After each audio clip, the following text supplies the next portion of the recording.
Romanos capítulo 8, a partir do versículo de número 36, diz assim: por amor de ti somos entregues à morte todo dia, fomos considerados como ovelhas para o matador. Em todas essas coisas, porém, somos mais que vencedores, por meio daquele que nos amou.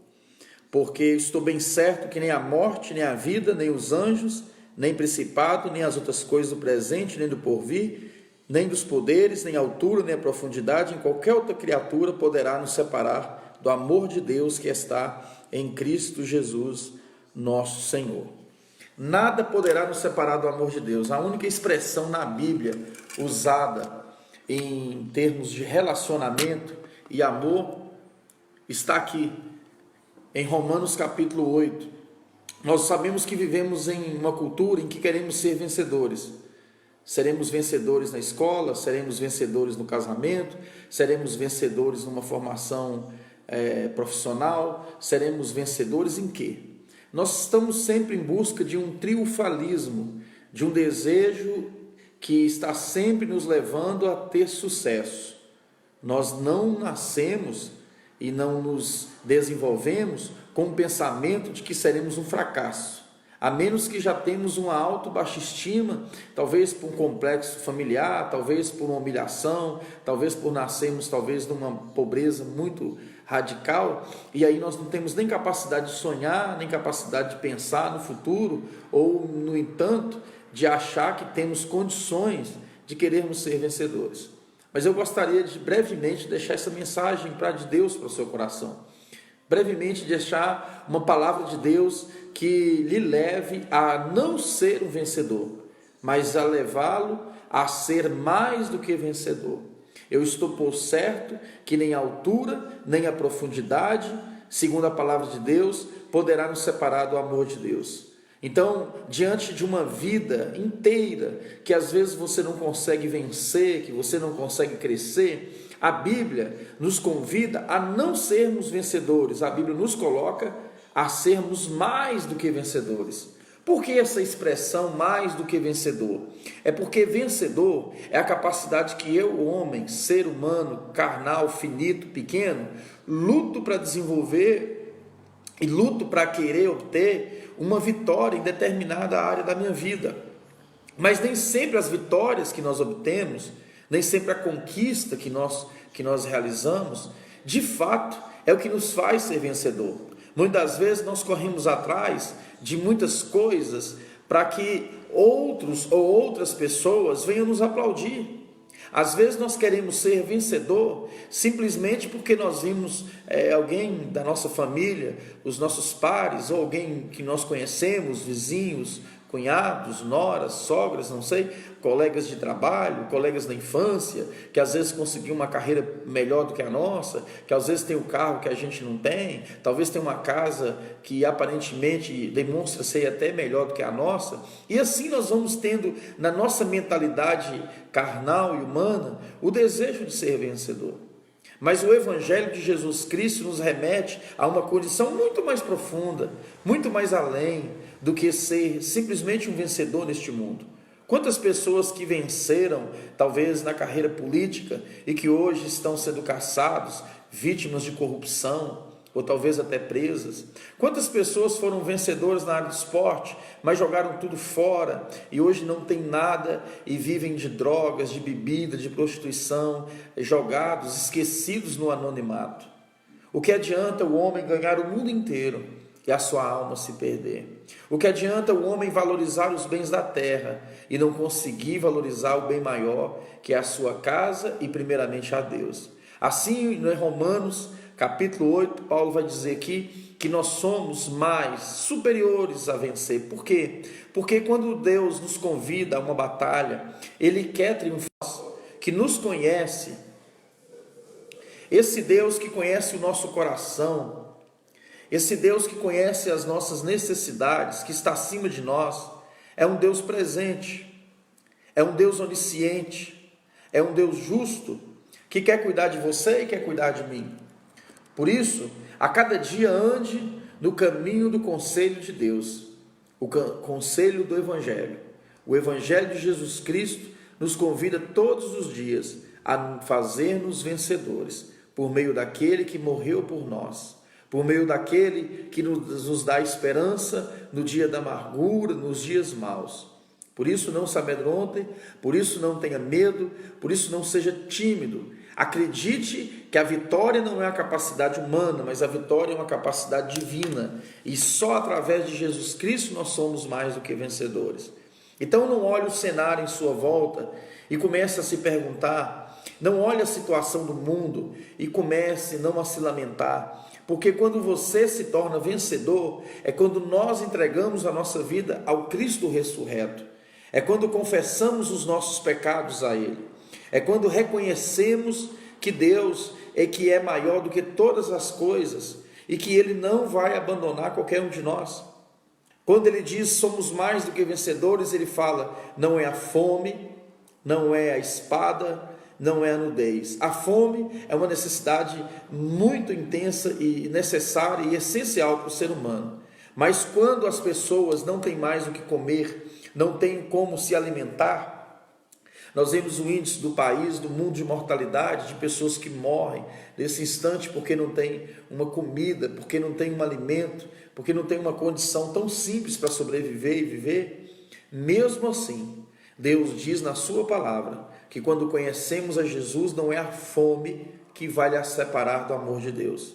Não é a espada, e aqui nós não temos condição de sermos perseguidos por qualquer tipo de homem ou de governo, somos livres para servir a Deus, somos livres para glorificar a Deus, mas mesmo que ainda tivéssemos uma espada em nossa garganta, um fuzil R15 em nossa testa, mesmo assim a palavra de Deus está dizendo, isso não vai separar do amor de Deus, porque o amor de Deus é muito infinitamente a mais do que pensamos ou imaginamos. Deus morreu por nós. A garantia de vida eterna foi nos dada através de Jesus. Ele assumiu toda a nossa dívida, Ele assumiu toda a nossa culpa.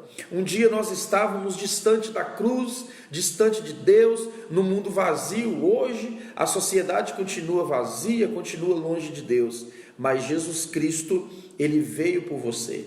Ele veio e morreu em nosso favor, e através dele, através do Calvário, através da graça, através do Espírito, Ele está nesses últimos dias nos convidando a se render a Ele. Render o coração a Deus é simplesmente entregar a sua alma, é simplesmente entregar a sua vida. Se nós olharmos o mundo, ele tem duas dimensões. Há um mundo que é feito dos homens, onde as pessoas querem vencer, onde as pessoas querem sonhar, onde elas estão atrás dos seus status, dos seus bens materiais, das suas satisfações, dos seus desejos, das suas carências pessoais. E esse mundo é um mundo frustrante, porque quando você não tem, você se remete à humilhação. Porque às vezes as pessoas correm atrás de um diploma ou qualquer tipo dessa natureza por um reconhecimento humano. Como eu sempre tenho falado nas outras lives, não que a gente não vai estudar, não que a gente não deva ter nenhum tipo de reconhecimento, não é isso que eu estou dizendo. Eu estou dizendo que essas coisas não podem nos fazer ser gente, essas coisas não podem colocar um pilar, um peso, uma dimensão de homem ou de mulher, não. A palavra de Deus está nos dizendo aqui em Romanos que a vitória é nossa através de Jesus. Somos vencedores porque enfrentamos essa política envergonhosa, essa politicagem barata que o mundo está vivendo agora, esse negócio do coronavírus que já virou uma bagunça, uma briga por interesses pessoais atrás do governo, atrás do presidente, atrás de decidir isso ou aquilo, empresas querendo trabalhar, outros querendo ficar em casa. Vemos que a coisa vai tomando outro rumo, as pessoas emocionalmente estão abaladas, outras estão com dúvidas, outras não sabem nem o que fazer, outras pessoas infelizmente estão desesperadas porque tem que pagar as contas. Então a gente vê que o mundo agora foi balançado por um vírus tão pequeno, invisível, que a olho nu nós não conseguimos ver, e assim nós nos perguntamos, meu Deus, por que tudo isso? Aí o Evangelho nos responde, nem o coronavírus poderá te separar do amor de Deus. O amor de Deus é acima do que tudo isso. E quando nós temos o amor de Deus derramado em nosso coração, é o que está em Romanos 8, que eu acabei de ler. Em Cristo Jesus nós já vencemos. Mas vencer o quê? Você me pergunta, mas vencer como? Eu estou com conta. Mas vencer como? Eu estou com problema de enfermidade. Mas vencer como? Eu estou com problema com meu cônjuge. Mas vencer como? Aí eu lhe faço a resposta que o Evangelho nos dá. Vencer é vencer a você mesmo. É a capacidade de não se entregar ao fracasso. Vencer é acreditar que mesmo diante da morte, nós temos uma garantia de vida eterna, que é um Deus absoluto. Vencer é que mesmo que um médico nos dê uma palavra, ou nos dê um diagnóstico, que nós estamos com uma doença que vai nos levar à morte, que vai nos levar à dor, mesmo assim, a sua fé não é colocada em risco. O apóstolo Paulo era muito prático nessas coisas. Quando ele escreve em Filipenses 4, ele fala assim: eu aprendi a viver. Mas ele não aprendeu como um sábio que aprende a viver na vida. Ele não aprendeu como um homem que teve uma experiência ou carreira política, ou carreira de experiência paterna, ou alguma coisa dessa natureza. Ele diz: eu aprendi a viver em qualquer situação. E a situação que Paulo coloca é na situação de miséria. Ele diz: eu aprendi a viver inteiramente na escassez, na pobreza, no frio. E Paulo sabia disso porque ele é um apóstolo que servia a Deus muitas das vezes no vale. Muitas vezes ele glorificava a Cristo na ausência das coisas e não na presença delas. Apóstolo Paulo aprendeu a glorificar a Deus quando diante dos seus olhos nus não tinha nenhum tipo de cobertor, de comida, de agasalho.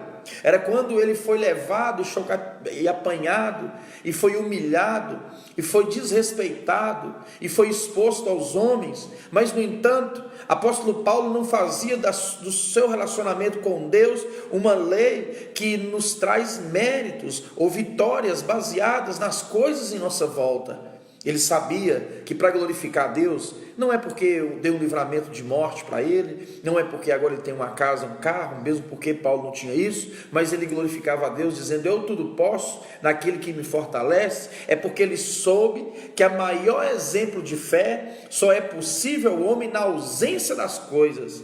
O que Deus mais quer de você nessa noite e de mim é que a fé se revele no meio do nada.